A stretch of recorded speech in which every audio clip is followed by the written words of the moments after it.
Hello and welcome to Real Talk, a series of interviews of the members of the Vernon ROCKS Coalition to have real conversations about substance abuse prevention.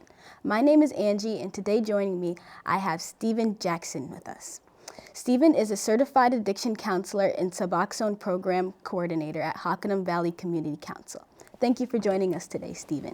Thanks for having me. You're welcome. Before we get started, we wanted to give our viewers a chance to get to know you a little better. Sure. So would you like to spin the wheel? I would love to. All right. That was a weak spin. Okay. Favorite high school memory? Yes. I got to rack my brain on that.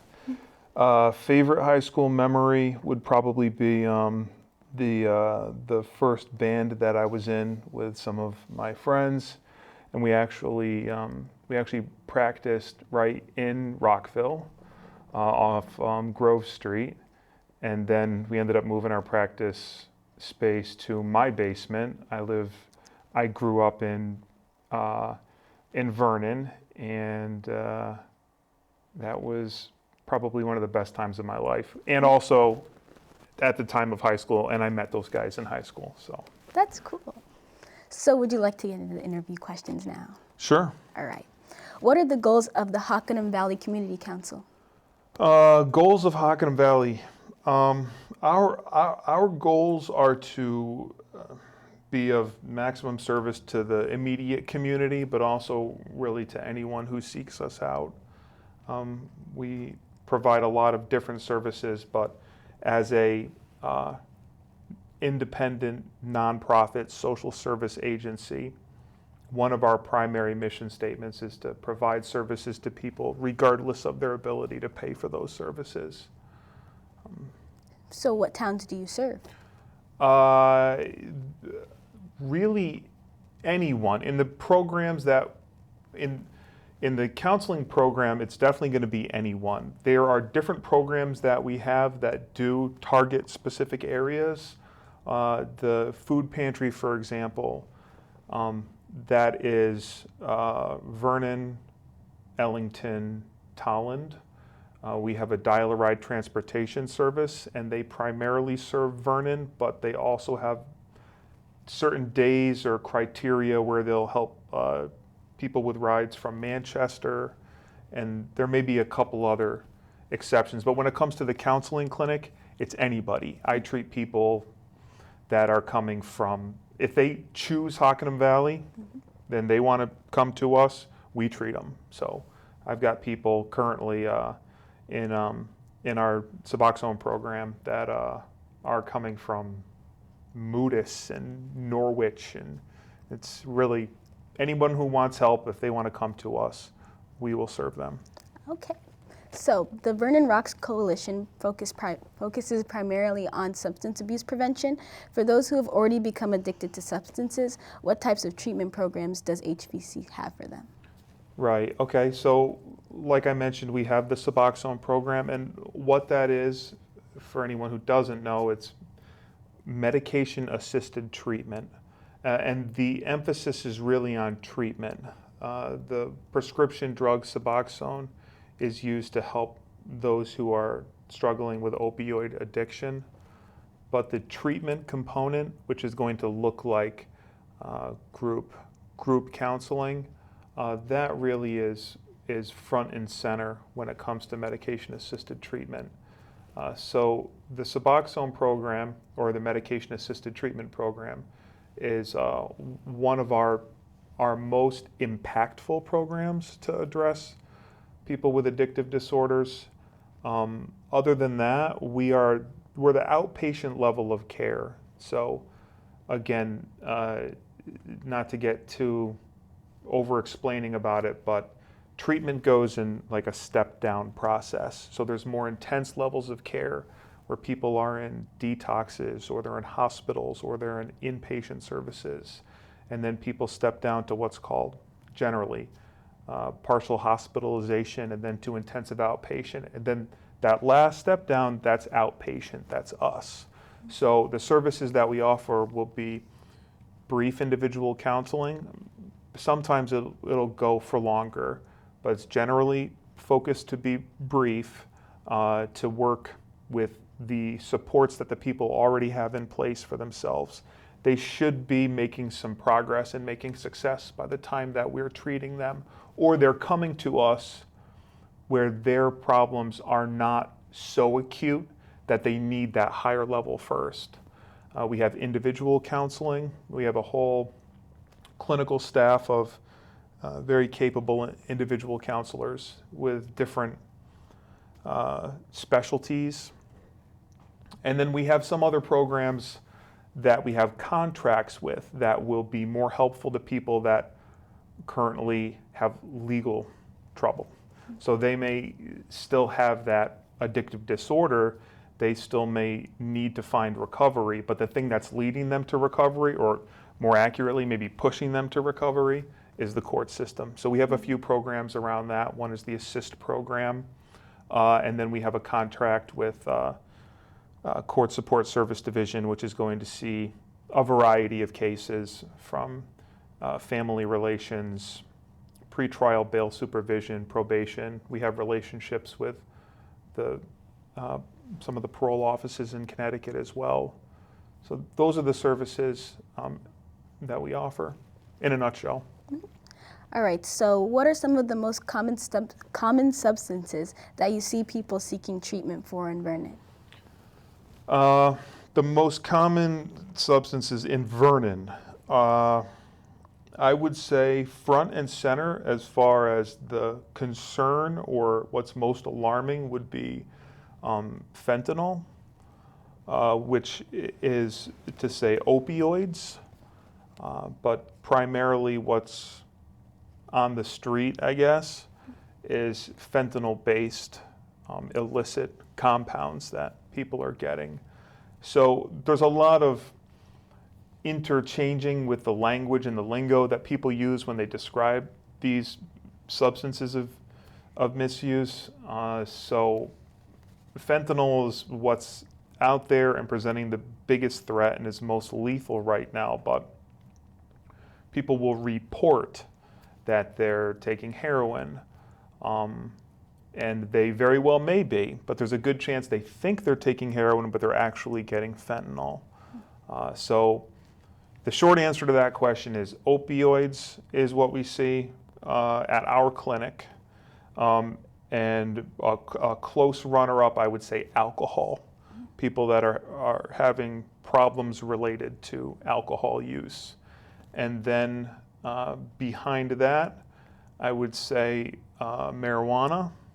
And marijuana is kind of in a bit of a turmoil and debate status right now, but our role is to assess if it's problematic for someone, if it's disruptive to what their goals are for life.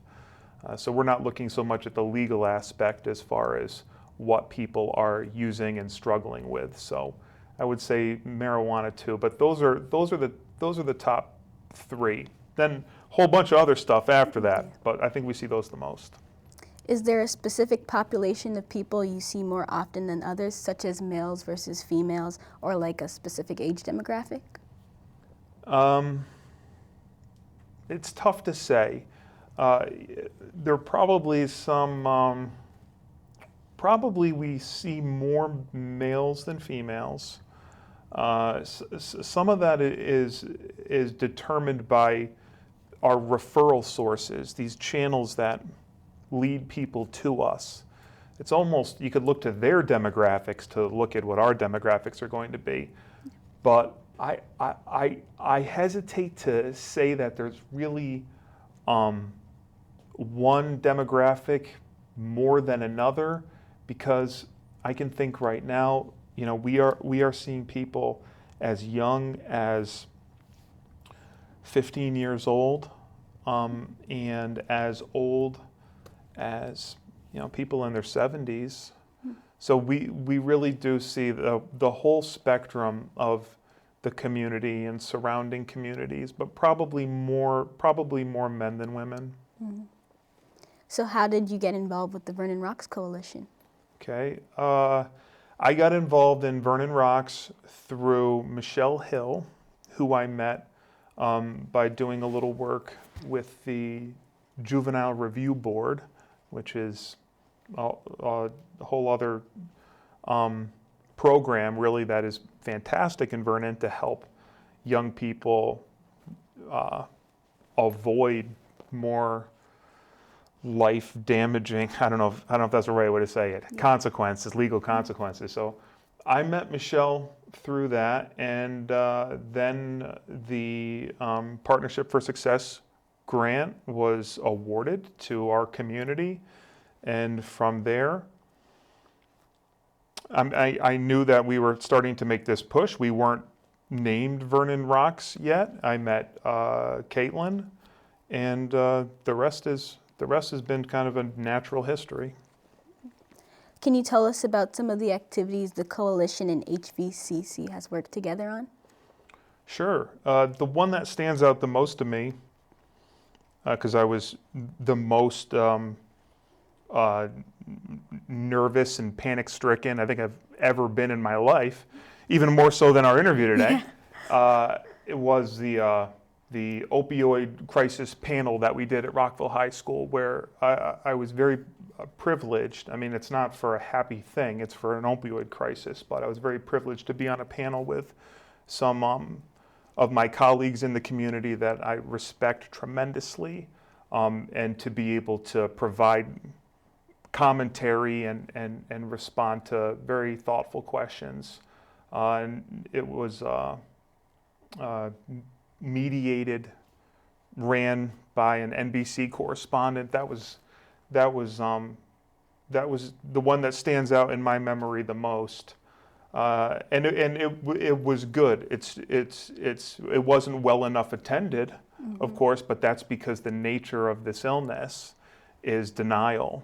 And then the family members also tend to fall into that. There's denial and there's stigma when it comes to talking about this stuff. So these events sometimes aren't as well attended as they should be. Other than that, the block parties, Narcan trainings, I try to be present for Vernon Rocks in whatever way is going to have the most impact. So usually anything that has directly to do with understanding substance use or addressing it, like the Narcan trainings, I try to make sure I'm there for those. Yeah. So that brings us to what has been your favorite event with the coalition so far? Okay, my favorite event, that's an easy one, and maybe it's because I live in the moment. Yeah. But I would say the most recent block party that we just did was really fantastic. It was very well attended, and there were a lot of providers in the community that were present, vendors, and the chances to see a lot of the people that I help at work in that more relaxed atmosphere. You know, I may have just had, someone in a session or doing something with them, and then to see them in that setting, but to be able to be wearing the Vernon Rocks. Well, I'm wearing the Hockenham Valley hat, but it's in the Vernon Rocks kind of biodome. It's just really exciting, and I think we did a lot of good on that one. Yeah. I like the block party too. I volunteered at it. Cool, yeah. What would you like to see the coalition do in the future? In the future, I think about the block party kind of atmosphere. I think about how that is successful. The goals of our coalition are serious. They're serious, and at the same time, there has to be communication that's already established. There has to be some kind of platform for us to recognize and raise awareness about what the more precise goals are. So when I think about how to accomplish that, I think of maybe something to do with art. That's because we do good with the block parties. We do good with the basketball tournament. I wasn't able to attend the last one. But these kinds of things, and I think, okay, what's maybe the next evolution for something? And I don't know, some kind of performance, some kind of like like a poetry jam or something like that. Yeah. I mean, I would love to see us get into that, to where young people can express themselves creatively or through art. I like that idea. Thank you. In your opinion, what are the leading risk factors of drug abuse in Vernon? Leading risk factors. I think that the risk factors are I think that they're going to be pretty consistent across the board, whether it's Vernon or Manchester or Stafford or anywhere else. And those risk factors, I think they've been in place for a long time. And that looks like accessibility, young people having access to substances. It looks like peer pressure, which we talk about a lot, but it's still there. Accessibility, peer pressure, experimentation. I think falls in there in some place, because it is young people are trying to find their independence, and that experimentation factor comes in there.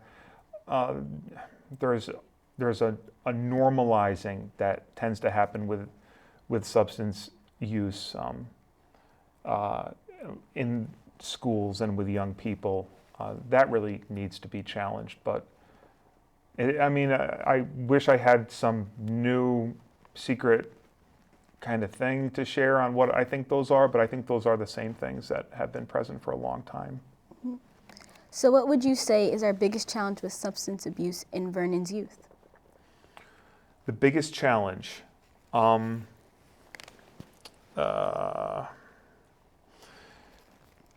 secrecy's one. A lot of the time, this stuff is happening in private. It's happening behind closed doors, because it's not an approved or really, necessarily like a healthy activity that's going on. So, it being hidden away, I think that is an issue, and it not being talked about. Mm-hmm. The lack of dialogue and communication around these issues. So, if you could say something or give advice to a young person at risk, what would it be? That's an easy one. I would say I'd start with, at least, think it through. Mm-hmm. Try to visualize the consequences that are potentially in wait. Yeah. If you continue that course of action. I would start with that. So what would you say to their parents? Listen. I would suggest, recommend, for them to listen and to try to help their kids with everything. Yeah. Absolutely everything. To be as involved as possible, and to encourage them to be honest, even if that honesty is uncomfortable. Yeah. So what if they had friends? What would you say to their friends? To the friends of someone that's at risk? Yeah. Some of the same stuff I'd say to the parents, probably. Listen, talk, be kind, put down the electronic device, and really look into this person's eyes and ask them what's going on with them, how they're doing, and try to be of service to that person. How do you think we can prevent high school students from beginning use in the first place? I wish I had the answer to that one. Yeah. It almost feels like what haven't we tried, or what hasn't the government tried? Mm-hmm. There's been so many campaigns that have already the DARE program, that's before your time. Just say no. All of these things that have come before. I think it boils down. I think what you do here, what we do here, is it's the closest thing I've seen to a working, realistic solution, which is to encourage dispelling the taboo around substance use, and actually talking about it in a non-judgmental way. What role can high school students play in preventing their peers from using substances? What role?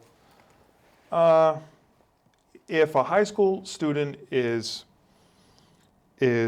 inclined not to use drugs or drink to go down that road, then they are uniquely qualified to model a lifestyle and model a successful design for living that other kids can see. So I think that it's really modeling what a healthy, positive lifestyle looks like. So we have a little bit more time left. Is there anything you want to add on to? Anything I want to add on?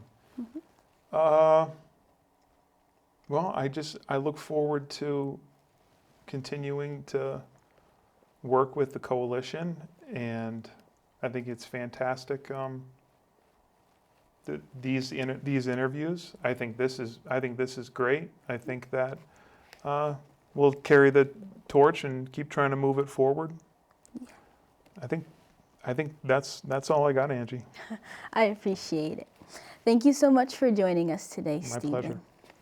So for more information about the Vernon ROCKS Coalition, please visit vernonrocksct.org and make sure to follow us on social media at Vernon ROCKS CT. Thank you for watching, and we'll see you next month for another Real Talk.